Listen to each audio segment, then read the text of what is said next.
On the evening of June 12, 2004, in a suburb of San Leandro, California, police discovered 3 bodies in a locked room. Blood was everywhere, and photographs were haphazardly taped to the walls. A man sat on the floor holding a bloody shotgun. His pregnant wife and an unidentified man lay unconscious. In early May 2004, Melissa Parker enrolled in specialized classes for expectant mothers at a private clinic in San Leandro. These classes were led by a visiting trainer, Mark Gibson, a qualified physiotherapist with experience in preparing women for childbirth using his own program. A distinctive feature of his approach was his active participation in practical training. In addition to standard lectures, Mark demonstrated exercises on the participants themselves. Mark placed a great deal of emphasis on working with the body. During each session, he asked the women to assume various positions to simulate contractions and pushing, kneeling, lying on their sides, sitting,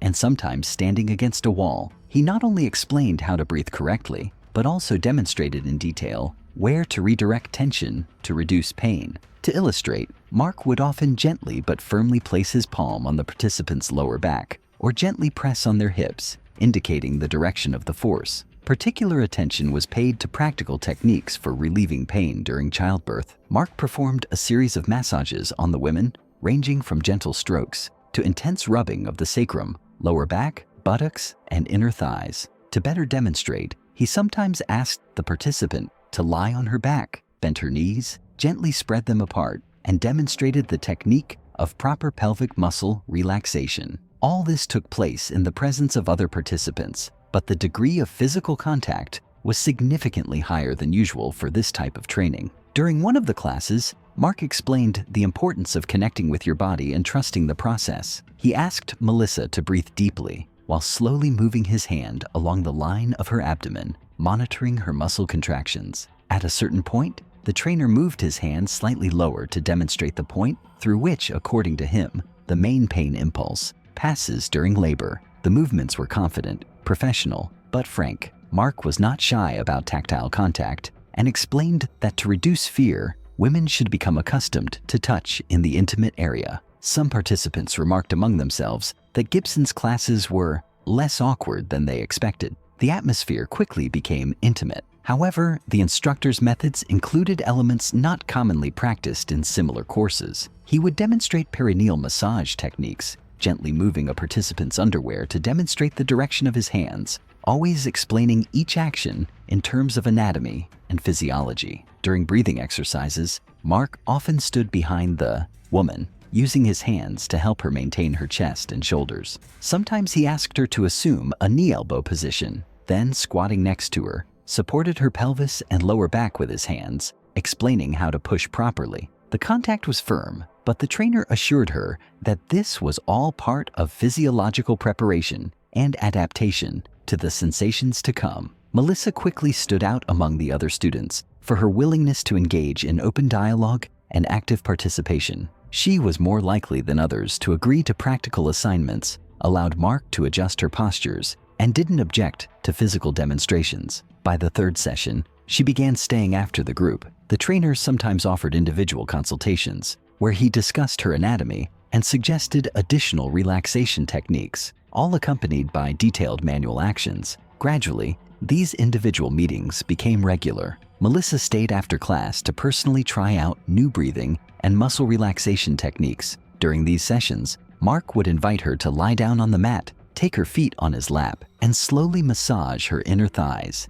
explaining how this massage eases labor pain. Everything was presented as a professional technique, but the level of physical intimacy between the instructor and Melissa was clearly increasing. Over time, a special, trusting relationship developed between Melissa and the trainer. They were seen outside the course, in the clinic parking lot. They would talk for long periods of time alone, and sometimes they would go together to Gibson's office where, according to him, additional stretching and childbirth preparation classes were held, closed to other participants. It was these encounters that laid the foundation for the events that would lead to tragedy. Melissa's first weeks of classes with Mark Gibson were spent in a group, and most interactions remained public. However, as the course progressed, a rapport developed between them that set Melissa apart from the other participants. Mark increasingly kept her after group meetings, offering individual consultations where they discussed the details of physiological changes and potential complications of the upcoming birth. It was in these conversations that a special atmosphere emerged, intimate, based on trust and a sense of support. Mark had a way of making people feel at ease. He was compassionate and attentive, shared stories from his practice, and tried to encourage Melissa by emphasizing her preparedness and strength. He not only explained how to breathe and relax properly, but also discussed the emotional aspects of pregnancy, focusing on women's health and sexuality. With each individual session, Melissa felt less and less tense. She began to talk more openly about her experiences, sharing how she missed the physical contact and support of her husband at home, who was busy at work and came home late. Gradually, the consultations grew into regular meetings in Mark's office. He offered specific exercises to relieve muscle tension, from stretching to massage, accompanying his actions with detailed instructions. One day, after another group training session, Mark invited Melissa to stay late to test a new relaxation technique he wanted to try out. During this session, he asked her to lie on her side on a soft mat, sat next to her, and began slowly massaging the muscles of her lower back and thighs, gradually moving to her inner thighs and lower abdomen. The trust between them grew so great that Melissa no longer felt awkward touching him. Mark, seizing the opportunity, explained each action as part of a professional technique, but the touches became increasingly explicit. He lingered his hand on her body longer than instructed, massaging the area just below her waist, commenting on the importance of relaxing the intimate muscles for a successful birth. During one of these sessions, when Melissa involuntarily flinched from the intense pressure, the trainer took her hand, suggested she close her eyes and simply breathe, and then began to move his hand down her thigh to her groin. These sessions became recurring. Melissa was increasingly staying late after her main appointments, and soon Mark began offering extra sessions at the end of the day, when the clinic was already empty. He explained this as a need for an individualized approach, taking into account her specific needs and complaints of pelvic tension. During one of these sessions, Mark began using massage oils, paying particular attention to the areas responsible for sexual relaxation and comfort during pregnancy. He explained that proper work with these areas not only reduces pain during labor, but also impacts overall psycho-emotional well-being. The contact gradually expanded beyond the professional. Melissa allowed Mark to massage not only through clothing, but also on bare skin. He gently exposed her thigh or stomach to more precisely target the muscles. During one session, when Mark leaned in too close, their gazes met. The tension in the room was palpable, but neither of them pulled away. The next stage emerged unnoticed. At one point, Mark suggested Melissa try stress-relieving exercises using tactile contact, which gradually evolved into hugs and kisses. Their first sexual encounter occurred in the evening in an empty clinic room. It began with a massage, which evolved into intimate caresses. Melissa didn't resist. In fact, she reciprocated.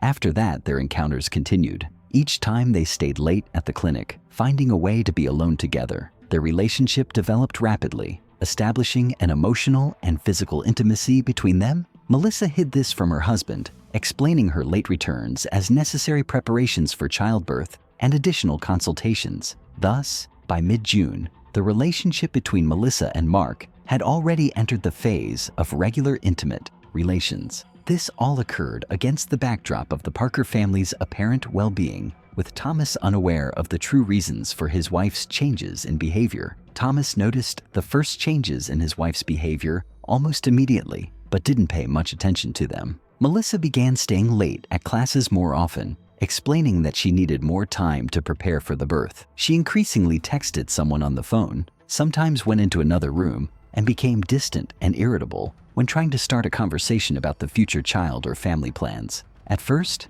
Thomas attributed this to fatigue and stress, but after a few weeks, he began to feel increasing anxiety. In mid-June, Thomas began to develop serious suspicions. He accidentally noticed a new username, Mark Edan, appearing in his wife's messenger. At first, the messages were neutral, discussing exercises, breathing tips, and nutrition. However, the tone of the messages soon changed. Short personal comments, compliments, and jokes began appearing, clearly outside the bounds of professional communication. Melissa began hiding her phone, setting a password, and occasionally leaving the room to answer messages. Thomas observed his wife's behavior for several days, trying to convince himself that everything was simply a consequence of the pregnancy. However, his anxiety grew. He decided to check his wife's routes. He began recording her return times and closely monitored Melissa's car movements using the geolocation app he'd installed for safety even before she became pregnant. Several times he noticed the car lingering outside the clinic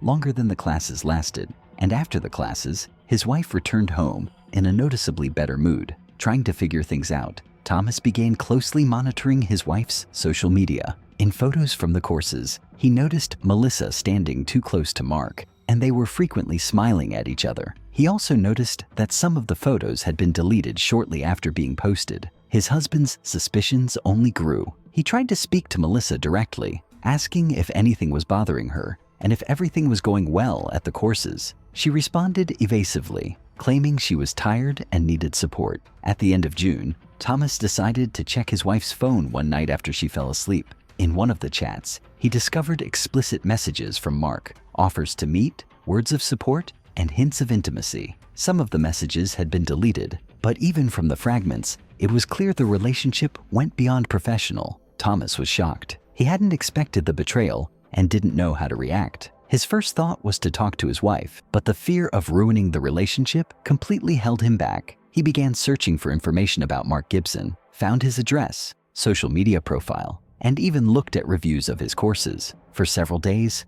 Thomas struggled to cope with the internal tension. He considered various scenarios, including leaving his family or committing suicide, but gradually, another plan began to form within him. He decided to gather as much evidence as possible of her infidelity. To this end, Thomas installed a special message tracking app on his wife's phone, downloaded all possible conversations, and took screenshots. He also secretly followed Melissa. He drove to the clinic several times and watched from his car, photographing his wife leaving with Mark, lingering with him in the parking lot, and getting into the car with him. Thomas began assembling a dossier, a folder of photographs, text message printouts, and surveillance footage, which he obtained through a security guard he knew. He also acquired a voice recorder, which he secretly hid in his wife's bag. Gradually, the evidence became more and more compelling. Several photographs showed Mark and Melissa holding hands, and one recording contained their voices and a short phrase that clearly hinted at intimacy.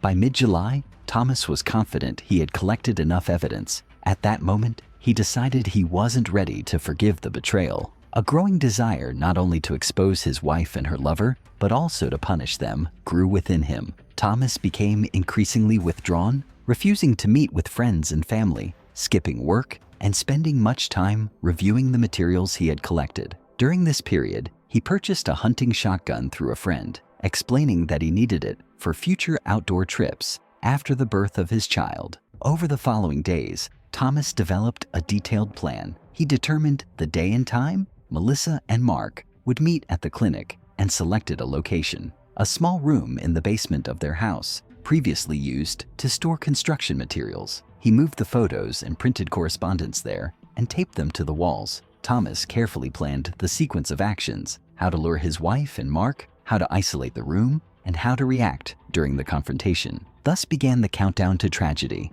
The husband was ready for the decisive step. The day of the crime was chosen in advance. Thomas had prepared meticulously. Several days before, he had finished organizing the basement, where he had moved all the materials he had collected: photos, printed messages, screenshots from his wife's phone. He had arranged them haphazardly on the walls so they would immediately catch the eye. The weapon, a hunting shotgun, was lying under the work table, loaded and ready for use. Thomas had made sure in advance that no one would disturb the house. He had warned his neighbors that he was going to do some renovations and told his acquaintances he would be home all evening. On the evening of June 12th, Melissa returned home later than usual, explaining it was due to an extra lesson with Mark. Thomas greeted her calmly without suspicion. At this point, he was already in a state of extreme tension, but outwardly remained composed. After a while, he invited his wife down to the basement, ostensibly to show her new purchases for the future nursery. Melissa, unsuspecting, agreed.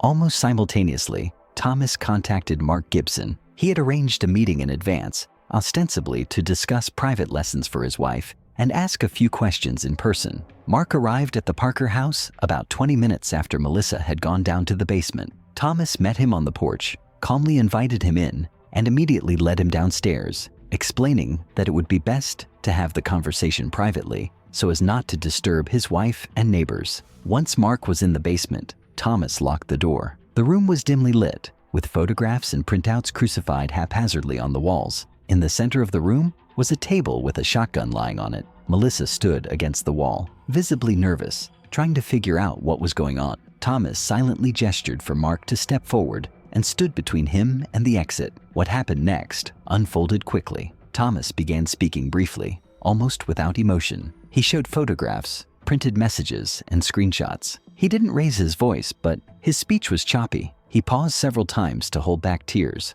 Melissa tried to justify it by claiming it was a misunderstanding, that everything wasn't as it seemed. Mark remained silent, only occasionally looking down at the floor. At one point, Thomas picked up the shotgun from the table and held it in his hands, aiming it down. His wife screamed and rushed toward him, but he abruptly pushed her away. Thomas began to speak of betrayal, of his life being ruined, of his inability to forgive what he had seen and learned. For several seconds, a tense silence reigned in the room. No one dared to make the first move. What happened next happened almost instantly. Thomas, in a state of shock, picked up the shotgun and fired at Mark. He fell against the wall, unconscious from the wound. Melissa, panicked, rushed to the door, but Thomas stopped her. He was crying, holding the gun steady. The next shot was fired at his wife. She fell next to Mark. For the next few minutes, Thomas was in a state of shock. He sank to the floor, placed the gun nearby, and sat motionless for a long time. During this time, none of the neighbors heard the gunshots.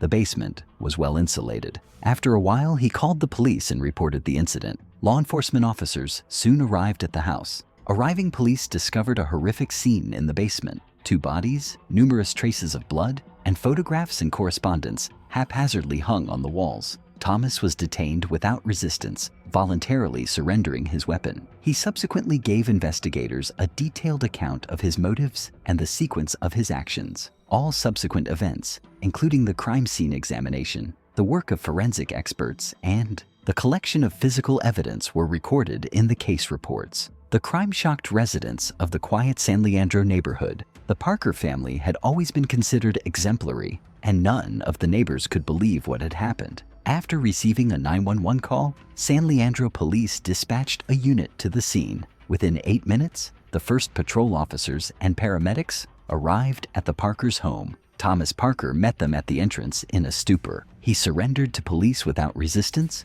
reported his involvement in the crime, and led the investigation team to the basement. There, the bodies of 2 people, Melissa Parker and Mark Gibson, were discovered. Both died from gunshot wounds, presumably inflicted by a shotgun, which was lying next to Thomas on the floor. Police immediately cordoned off the house, called in forensic experts and investigators, and began documenting the crime scene. They documented photographs on the walls, printed correspondence, traces of blood, and other signs of a struggle. Forensic experts determined that the victims died instantly. Neighbors were questioned, but no one heard gunshots. The basement was soundproofed and located deep in the property. During the preliminary interrogation, Thomas gave a detailed account of his actions, motives, and the chronology of events. He provided investigators with his wife's phone number containing messages, screenshots of the messages, photographs collected in a folder, and voice recordings of conversations between Melissa and Mark. Based on these materials, the sequence of events on the day of the crime was reconstructed. Witnesses confirmed that Melissa had recently been frequently out of the house,